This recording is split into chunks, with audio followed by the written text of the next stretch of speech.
Janasena TDP పొత్తు మీద ఉత్కంఠ నెలకొంది. ముఖ్యంగా సీట్ల సర్దుబాటుకు సంబంధించి రెండు పార్టీలు ఎటూ తేల్చుకోలేని పరిస్థితి అయితే ఏర్పడిందనేది మనకు అందుతున్న సమాచారం. ప్రధానంగా జనసేన కానీ టీడీపీ కానీ ఒక 18 నియోజకవర్గాల్లో మాత్రం అభ్యర్థులకు సంబంధించి ఎటూ తేల్చుకోలేకపోతున్నారు. ఎందుకంటే టీడీపీకి సంబంధించి బలమైన అభ్యర్థులు కూడా అక్కడే ఉన్నారు.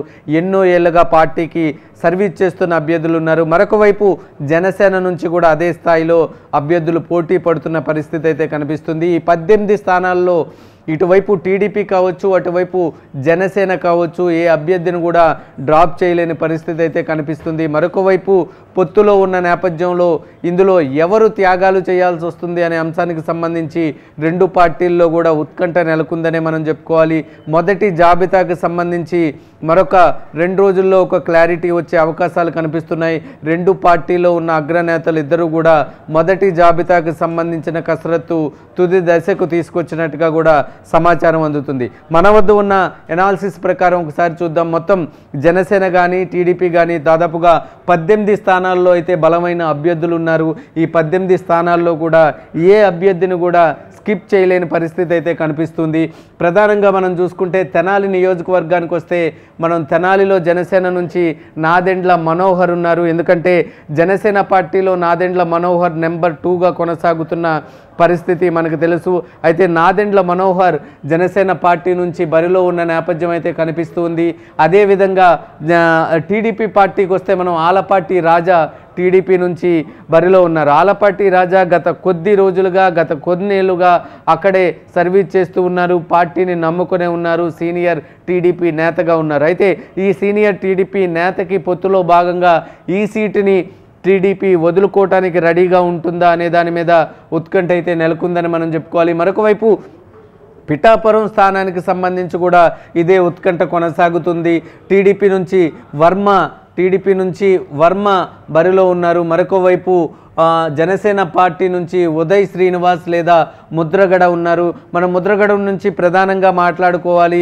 గతంలో 2019 ఎన్నికల్లో వైఎస్ఆర్సీపీకి మద్దతు తెలిపిన ముద్రగడ 2024 ఎన్నికల్లో కూడా వైసీపీకి మద్దతు తెలపడానికి కొన్ని ప్రతిపాదనలు అయితే పెట్టారు. దాన్ని జగన్మోహన్ రెడ్డి ఆమోదించకపోవడంతో జనసేన పార్టీ వైపు మళ్ళీ చూశారు. జనసేన పార్టీ నుంచి ఈసారి ముద్రగడ ప్రత్యక్ష రాజకీయాల్లో ఉండాలని చూస్తూ ఉన్నారు.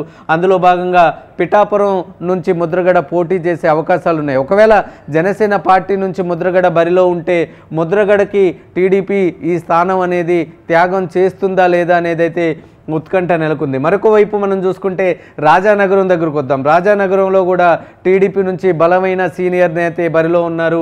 బొడ్డు వెంకటరమణ టీడీపీ నుంచి బరిలో ఉన్నారు. మరొక వైపు జనసేన నుంచి బత్తుల రామకృష్ణ బరిలో ఉన్నారు. బత్తుల రామకృష్ణ జనసేన నుంచి జనసేన పార్టీ ఆవిర్భవించినప్పటి నుంచి అంటే 2014 నుంచి కూడా పార్టీతోనే ట్రావెల్ చేసిన వ్యక్తి. పవన్ కళ్యాణ్ని నమ్ముకుని ఉన్న వ్యక్తి. మరొక వైపు అవనగడ్డ విషయానికి వస్తే అవనగడ్డలో కూడా మండలి బుద్ధప్రసాద్ టీడీపీ నుంచి బలమైన క్యాండిడేట్ అక్కడ ఉన్నారు. మరొక వైపు జనసేన నుంచి రామకృష్ణ జిల్లా అధ్యక్షుడు గత కొద్ది రోజులుగా అంటే గత కొద్ది సంవత్సరాల ముందు నుంచే కూడా ఆ ఎమ్మెల్యే అభ్యర్థి అంటూ కూడా జనసేనలో ప్రచారం జరుగుతూ ఉంది. తనకే ఈసారి అవనగడ్డ సీట్ అని కూడా జనసేన నుంచి తన అధినేత హామీ ఇచ్చిన పరిస్థితి అయితే కనిపిస్తుంది. మండలి బుద్ధప్రసాద్ మనం చూడొచ్చు టీడీపీలో ఎలాంటి సీనియర్ నేత, టీడీపీకి ఎంత సర్వీస్ చేశారనేది. మరొక వైపు మనం విజయవాడ వెస్ట్కు వద్దాం. బుద్ధా వెంకన్న టీడీపీ నుంచి ఉన్నారు. మరొక వైపు పోతిన మహేష్ ఉన్నారు. పోతిన మహేష్ జనసేన నుంచి చాలా యాక్టివ్గా ఉన్నారు. గత కొద్ది రోజులుగా జనసేన వాయిస్ వినిపించడంలో చాలా కీలక పాత్ర పోషిస్తూ ఉన్నారు. బుద్ధా వెంకన్న కూడా టీడీపీ నుంచి అదే స్థాయిలో ఈ విజయవాడ పాలిటిక్స్లో కీలక పాత్ర పోషిస్తున్న వ్యక్తి అని మనం చెప్పుకోవచ్చు. మరొక వైపు గుంటూరు వెస్ట్ మనం చూసుకుంటే కోవెలమూడి రవీంద్ర టీడీపీ నుంచి బరిలో ఉన్నారు. మరొక వైపు జనసేన నుంచి బోనబోయిన శ్రీనివాస్ యాదవ్ జనసేన నుంచి బరిలో ఉన్నారు. ఎందుకంటే గుంటూరు వెస్ట్ సీటు మీద కూడా జనసేన చాలా హోప్స్ పెట్టుకొని ఉంది. మరొక వైపు టీడీపీ కూడా అదే స్థాయిలో హోప్స్ పెట్టుకొని ఉన్న పరిస్థితి అయితే కనిపిస్తుంది. కానీ దాదాపుగా 18 స్థానాల్లో టీడీపీ కావచ్చు, జనసేన కావచ్చు ఎటు తేల్చుకోలేని పరిస్థితి అయితే కనిపిస్తూ ఉంది. అంటే ఈ పొత్తులకు సంబంధించి పొత్తు పెట్టుకున్నప్పటి నుంచి కూడా ఈ అభ్యర్థుల ఎంపిక కసరత్తుకు సంబంధించి ఇదేమైనా పొత్తు మీద ఎఫెక్ట్ పడే అవకాశాలు ఉన్నాయా అనేది కూడా ఒక అనుమానం అయితే వ్యక్తమవుతుంది. ఇదిలా ఉంటే ఇప్పటికే జగన్మోహన్ రెడ్డి ప్రజల్లోకి వెళ్ళారు. 27వ తారీఖు నుంచి సభలతో మొత్తం పర్యటన చేస్తున్న పరిస్థితి అయితే కనిపించింది. వైసీపీ భీమిలి సభ గ్రాండ్ సక్సెస్ అవడంతో ఒంగోలు సభ ప్లాన్ చేస్తూ ఉన్నారు. మరొక వైపు నెల్లూరులో కూడా జగన్మోహన్ రెడ్డి పర్యటించబోతున్నారు. పెందుర్తి విషయానికి వస్తే బండారు సత్యనారాయణ టీడీపీ నుంచి ఉన్నారు. పంచకర్ల రమేష్ జనసేన నుంచి బరిలో ఉన్నారు. పెందుర్తికి సంబంధించి కూడా ఈ రెండు పార్టీలు ఎలాంటి నిర్ణయం తీసుకుంటాయి అనేదైతే ఉత్కంఠ నెలకొంది. ప్రధానంగా మనం చెప్పుకోవాలి, భీమిలి విషయానికి వస్తే గంటా శ్రీనివాసరావు లేదా రాజాబాబు టీడీపీ నుంచి బరిలో ఉన్నారు.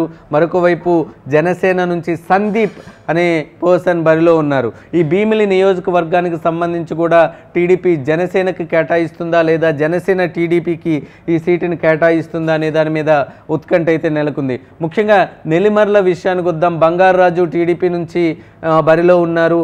అదేవిధంగా జనసేన నుంచి మనం చూసుకుంటే లోకం మాధవి జనసేన నుంచి బరిలో ఉన్నారు. ఇలా చూసుకుంటే కొన్ని కీలకమైన నియోజకవర్గాలు, ఒక 18 నియోజకవర్గాల్లో ఇటువైపు టీడీపీ కావచ్చు, అటువైపు జనసేన కావచ్చు, కొన్నేళ్లుగా అక్కడ పనిచేస్తూ ఉన్నారు. గ్రౌండ్లో నియోజకవర్గాల్లో ఖచ్చితంగా తమే నిల్చుంటాము, తమనే పార్టీలు ప్రకటిస్తాయని పనిచేసుకుంటూ ఉన్నారు. ఈ నేపథ్యంలో పొత్తు నేపథ్యంలో ఇటువైపు నుంచి లేదా అటువైపు నుంచి ఎవరో ఒకరు త్యాగాలు చేయాల్సిన పరిస్థితి అయితే క్లియర్గా కనిపిస్తుంది. ధర్మవరం నుంచి పరిటాల శ్రీరామ్ లేదా గోనుగుంట్ల సూర్యనారాయణ టీడీపీ నుంచి బరిలో ఉన్నారు.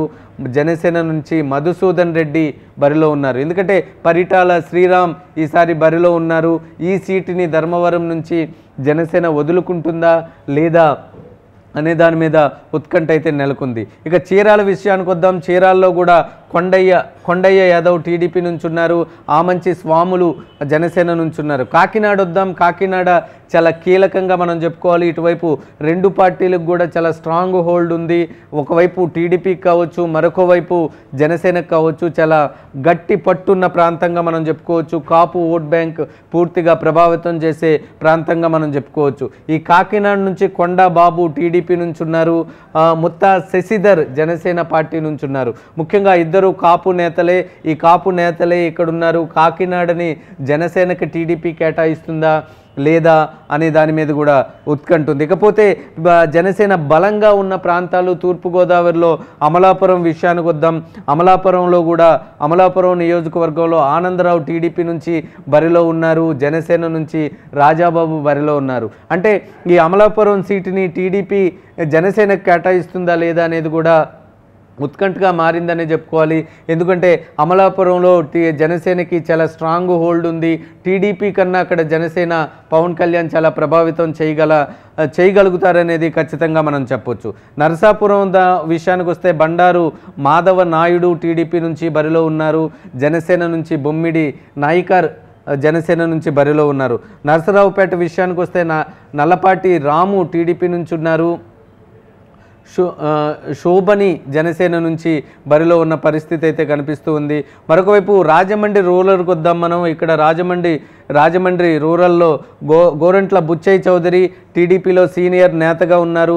ఇప్పుడు అదే సీటుకు సంబంధించి జనసేన కూడా అక్కడ అభ్యర్థిని గత కొద్ది రోజులుగా తయారు చేసుకున్న పరిస్థితి అయితే ఉంది. దుర్గేష్ జనసేన నుంచి బరిలో ఉన్నారు.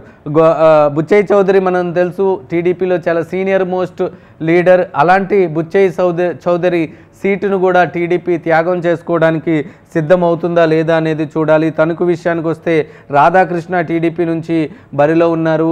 జనసేన నుంచి రామచంద్రరావు అనే అభ్యర్థి అక్కడ గత కొద్ది సంవత్సరాలుగా వర్క్ చేసుకుంటున్న పరిస్థితి అయితే కనిపిస్తుంది. ఉంగుటూరు విషయం కూడా అదేవిధంగా ఉంది. ఆంజనేయులు టీడీపీ నుంచి ఉన్నారు. జనసేన నుంచి ధర్మరాజు అనే వ్యక్తి అక్కడ పనిచేసుకుంటున్న పరిస్థితి అయితే క్లియర్గా కనిపిస్తుంది. మొత్తం ఇలా ఈ 18 స్థానాల్లో టీడీపీ కావచ్చు, జనసేన కావచ్చు, ఎటు తేల్చుకోలేని పరిస్థితి అయితే క్లియర్గా కనిపిస్తుంది.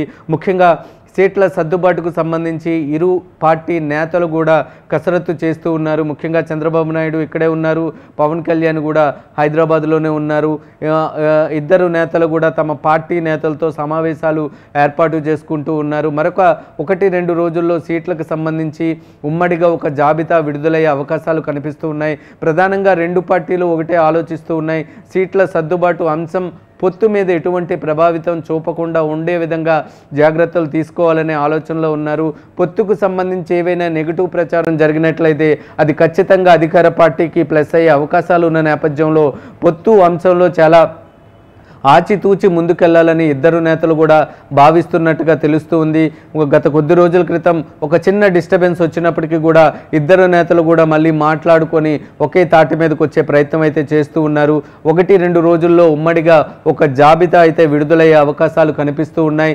జనసేన టీడీపీకి సంబంధించిన జాబితా విడుదల కాబోతుంది. ప్రధానంగా ఏదైతే ఇప్పుడు మనం చెప్పుకున్నామో ఈ 18 స్థానాల్లో మాత్రం ఇటువైపు టీడీపీ కావచ్చు, అటువైపు జనసేన కావచ్చు, ఎవరిని కూడా అభ్యర్థుల్ని డ్రాప్ చేసుకోలేని పరిస్థితి అయితే ఉంది. ఈ 18 స్థానాల మీద అటువైపు పవన్ కళ్యాణ్, ఇటువైపు చంద్రబాబు నాయుడు ఎవరు త్యాగం చేసుకోవటానికి ముందడుగేస్తారనే దాని మీదే ఉత్కంఠ నెలకొందనే చెప్పుకోవాలి.